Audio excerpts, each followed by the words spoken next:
I was in Houston 2 nights ago. I had rented a room in a run-down motel. The walls were covered with faded space-themed wallpaper. It felt like a ghost from the Apollo era. I was there because I lost my job. Making a documentary for my YouTube channel was my new obsession. I wanted to uncover forgotten histories. But everything felt stale. I was stuck. That night, I tried to breathe some life into my project. I was digging up conspiracy theories about the moon landing. It was quiet, uncomfortably quiet. The mood felt heavy, slipping into my thoughts. I thought about giving up when my phone buzzed. A message blinked on the screen. It had coordinates. I stared at it, unsure if it was real. Curiosity took over. I felt a thrill rush through me. Maybe this could lead to something big. I grabbed my keys and drove out. The roads were silent. My heart raced as I followed the directions. When I parked, I saw an old chain-link fence nearby. I squeezed through a hole at the bottom. The air was eerie as I walked into the dark, overgrown area. I felt like I shouldn't be there, but I pushed that thought away. I found a hidden entrance, rusted and half-buried. I hesitated, recalling horror stories of filmmakers like me. But I needed to know. I needed answers. The door creaked as I opened it. Darkness swallowed me whole. The air felt stale, like time had frozen. My heart echoed in the silence. I switched on my flashlight and saw dusty files covering a long table. Papers piled high, marked with strange symbols. I flicked through them, finding talk about a hidden lunar city. I was confused. Maybe it was a hoax. I kept digging until I stumbled upon old tapes. They were worn, but someone had taken care of them. I pressed play. Distorted sounds filled the room. I was jolted by images of odd shapes moving in shadows. My stomach dropped. But then I heard a noise outside, breaking the stillness. I froze. Somebody was near. Panic surged through me. I turned to the door and my breath quickened. I needed to leave, but before I could think, I heard a whisper. It called my name, soft but clear. My blood ran cold. I shouldn't have come here. I needed to escape. But when I reached for the door, it would not budge. I was trapped. I looked around, panic swelling in my throat. I felt shadows gathering, pressing in on me. I couldn't shake the feeling. I had uncovered something I shouldn't have. Each sound around me twisted into whispers. I wanted to scream, but couldn't. I knew then I should have never come here. Some truths were best left buried. I pulled on the door once more, but it wouldn't give. The whisper grew louder, more insistent, sending chills down my spine. I could feel the darkness wrapping around me, thick and suffocating. My flashlight flickered, casting anxious shadows that danced along the walls. I took a step back and tried to calm myself. There had to be another exit. I scanned the small room, heart hammering like a drum. My eyes found a small window. It was covered in dirt and grime, but desperation pushed me toward it. I squeezed through the dust and cobwebs, fumbling as I climbed onto an old rickety table. Just as my foot hit the window frame, I froze. Outside, a figure moved into the beam of my flashlight. My breath caught in my throat. It was a man, tall and dressed all in black, standing just outside the entrance. I didn't make a sound. I couldn't. Fear gripped me in a vice. What did he want? My mind raced. I climbed down from the table, backing away from the window. I heard the soft crunch of leaves beneath his feet as he moved closer. I needed a plan, but all I could think about was getting out of this room. I turned my back to the window, searching for another way. The stacks of files began to feel like walls closing in. Then I saw it, a narrow door at the back of the room, practically hidden behind piles of papers. My gut told me it could be another exit. I approached it cautiously, pushing aside dust-covered folders. When I reached for the knob, it rattled slightly. With a deep breath, I twisted it and opened the door just enough to slip through. The passage was dark. I moved quietly, keeping my ears tuned to the figure outside. The air was thick with mildew and the scent of decay. It felt like stepping into the mouth of an unknown creature. I could hear low mumbling beyond the walls. I edged deeper into the space, anxiety building with each step. That's when I noticed it, a flickering light at the end of the hall. I quickened my pace, eager to find out what it was. Maybe it was an exit, or perhaps something that would explain what I was getting myself into. As I got closer, I realized the light came from a small room filled with archaic equipment and monitors glowing with strange symbols and footage. My heart raced as I looked closer at the screens, showing static images of what appeared to be the lunar city referenced in the files. They found something, I whispered to myself, excitement battling fear. I was on the verge of uncovering something monumental. Then the mumbling grew louder. It wasn't just background noise, it was a voice calling out, "Help us!" The please sent a shiver down my spine. I stumbled back, my breath hitching. I had to get out of there. Just then, I heard a crash, a sound from where I had come. The figure was inside. He was looking for me. Panic surged anew. I spun on my heels and bolted down the hall, but I wasn't sure where to go. The whispers chased me, the voice still pleading for help. I had to escape. I had to find out what was going on.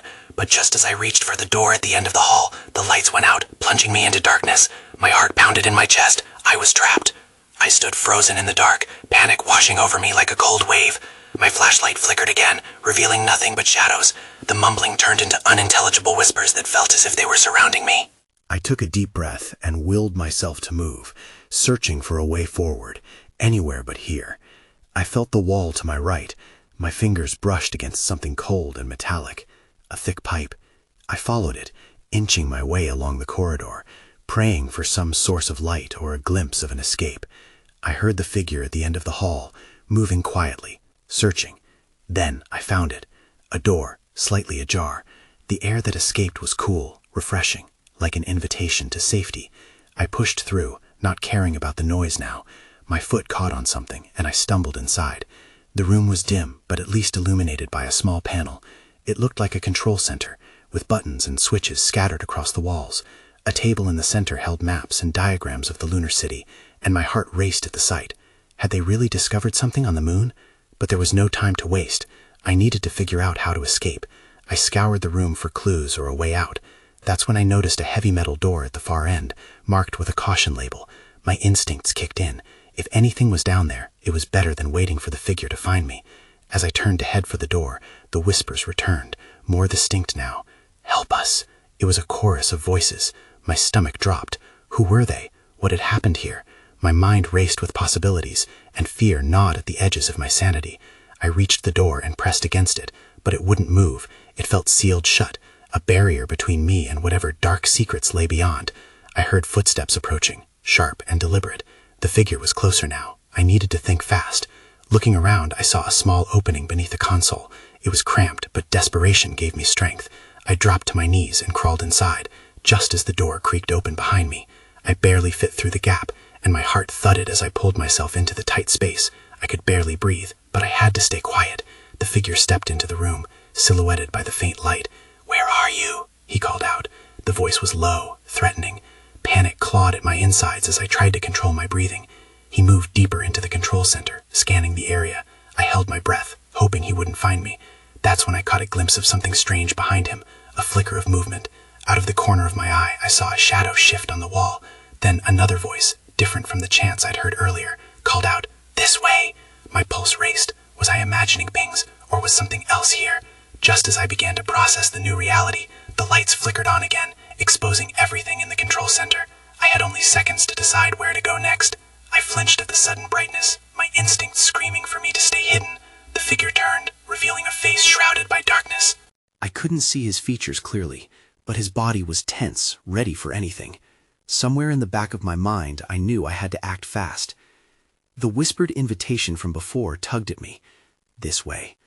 Could I trust whatever voice that was? I glanced at the space beneath the console I had just crawled through. It felt too risky to go back that way, but I also didn't want to get caught standing still. "Help us," the chorus returned, more urgent now. With my heartbeat echoing loudly in my ears, I darted toward a small window on the far wall. It was covered by a thick mesh, but I could see a flicker of stars outside. Hope ignited within me. If I could just break through. "Where are you?" the figure shouted again, his voice slicing through the growing tension. I felt the hairs on the back of my neck stand up. I needed to make a choice, escape or confront the unknown. I rushed toward the window, my hands fumbling as I searched for a way to pry the mesh loose. Every second felt like an eternity. I heard movement behind me. The figure was coming closer. Suddenly, just as I thought I might actually make it to freedom, I felt a hand on my shoulder.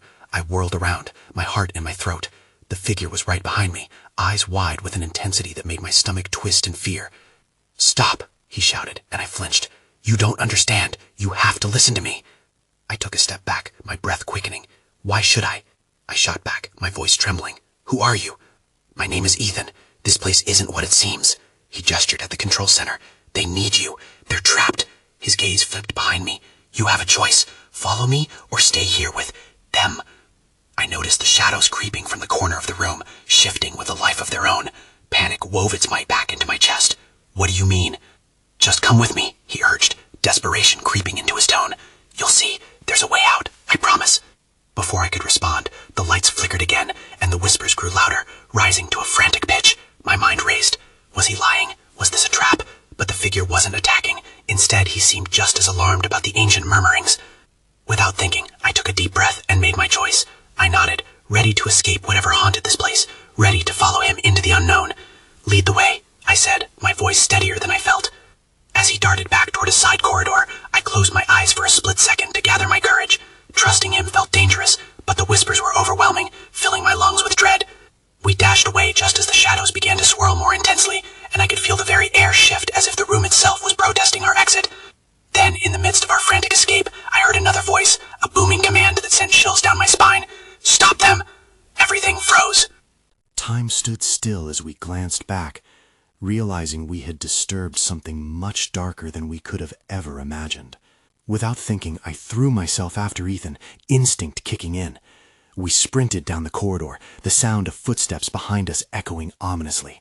I could feel the shadows pressing closer, almost as if they were reaching for me, trying to pull me back into the dark.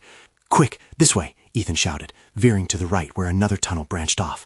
My legs burned, but I forced myself to keep up with him. The whispers still haunted us, wrapping around my ears like a twisted melody, and every step felt heavier than the last. What do you mean they're trapped? I panted, trying to gather enough breath to keep up. Who are you talking about? There's a whole world beneath this place, Ethan replied, his dark eyes darting around as if constantly assessing our surroundings. They're trying to escape, but they can't without your help. You have to release them. I stumbled at his words. Release who? What are you talking about? He didn't answer, but pushed forward, urgency driving him. My senses sharpened. The air felt colder, and I noticed that the lights in the corridor flickered ominously, casting long shadows that danced along the walls. We needed to move faster. Suddenly, I spotted a door at the end of the tunnel. It was slightly ajar, light spilling out from the crack. Just as we reached for it, behind us the angry voice bellowed again. They can't get away! I felt a surge of panic. We can't let them catch us. I pressed my palm against Ethan's back, urging him to hurry. Just as we reached the door, I swiveled around. The figure from before was barreling down the corridor, shadows swirling around him like an angry storm.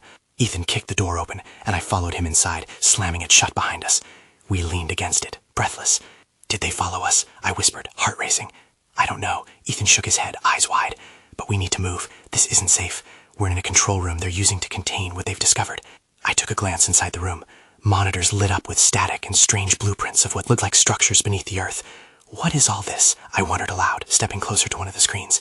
That's where they are, Ethan replied, pointing. The lives they're holding captive. All the truth the world doesn't know.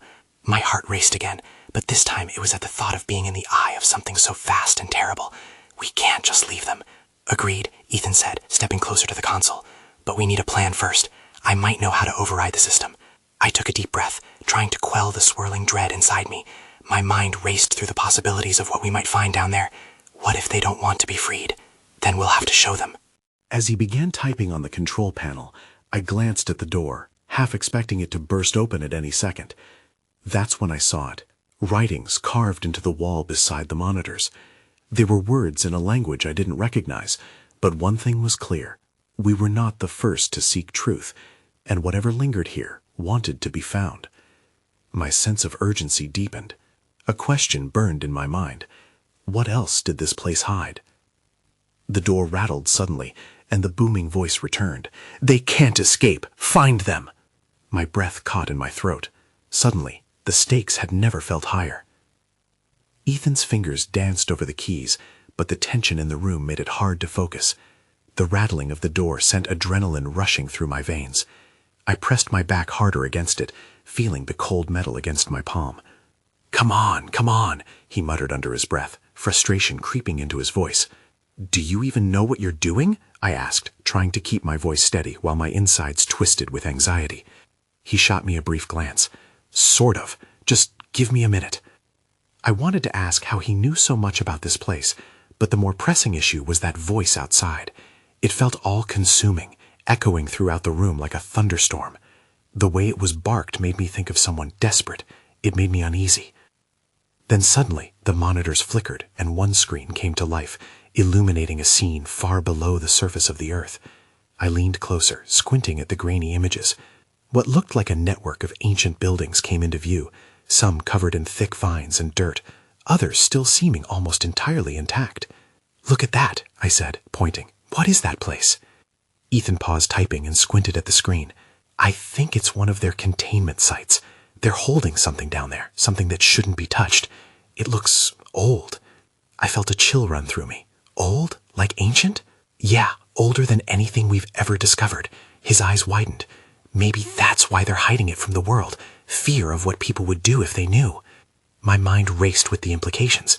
If this was true, it meant there was more to our history than we understood. My thoughts spiraled into wild, unimaginable territory.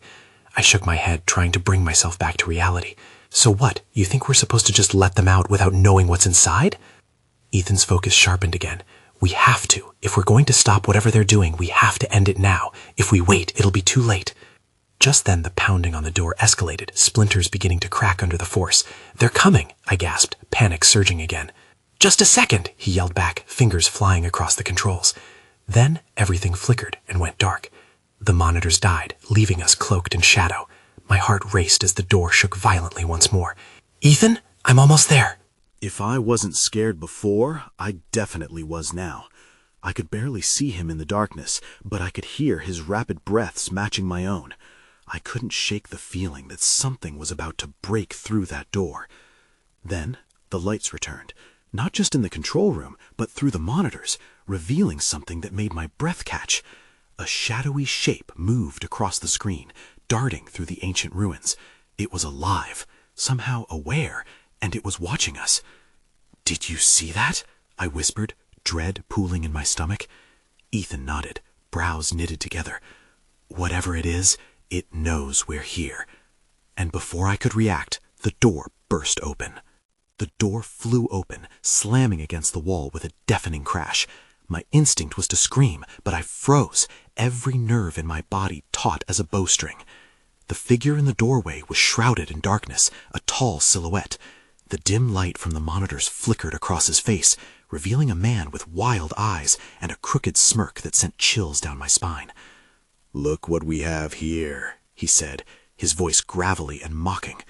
"A couple of little intruders."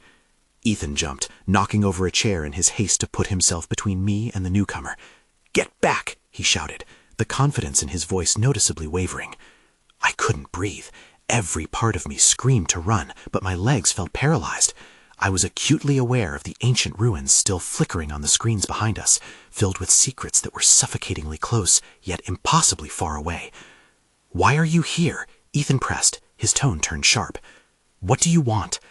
The man's grin widened, a glint of madness in his eyes. "You're both too curious for your own good. Didn't anyone ever tell you? Curiosity killed the cat." I glanced at Ethan, hoping he'd have a plan.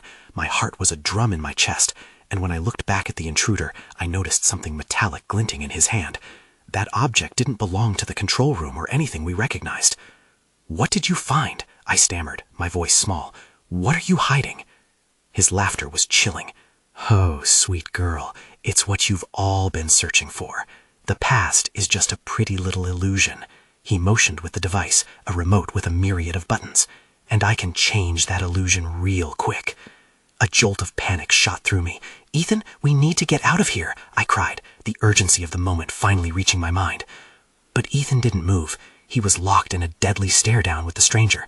"What do you mean, change the illusion?" he asked, his voice steady despite the situation. "Let's just say your little discovery isn't quite what you think. You're better off playing nice." He chuckled darkly, his eyes darting toward the monitors, where shadows still danced. Suddenly, alarms began to blare, piercing through the tension like a knife. Red lights flashed, casting eerie shadows over the room.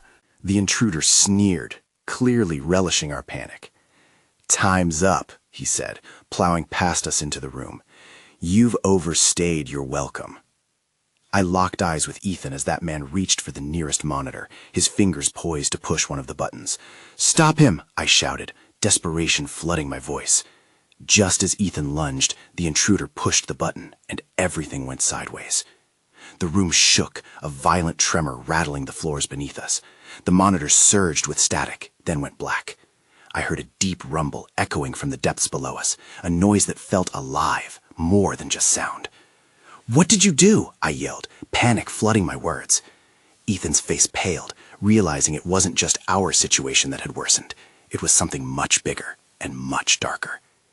That's when I heard it, a low growl rising from the shadows outside the room, echoing with an ominous promise.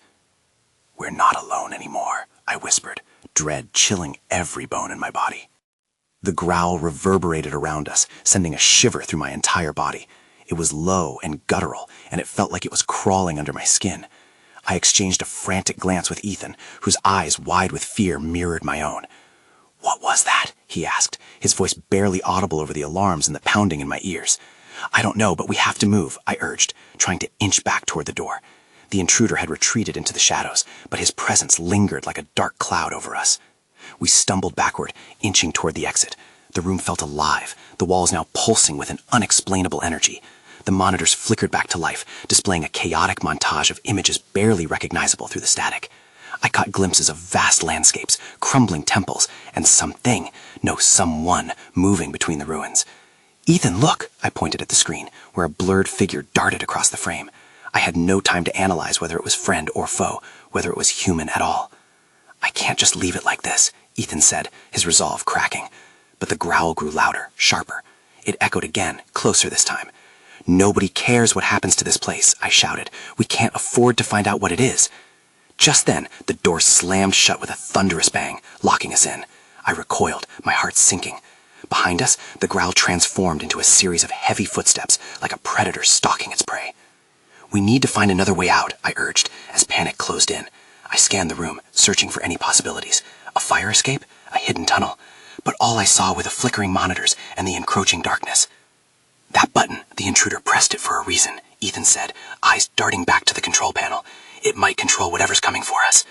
"But what if it's worse?" I asked, dread billowing in my chest. He stepped toward the console, determination hardening his features. "We have to take that risk." "Wait," I called out.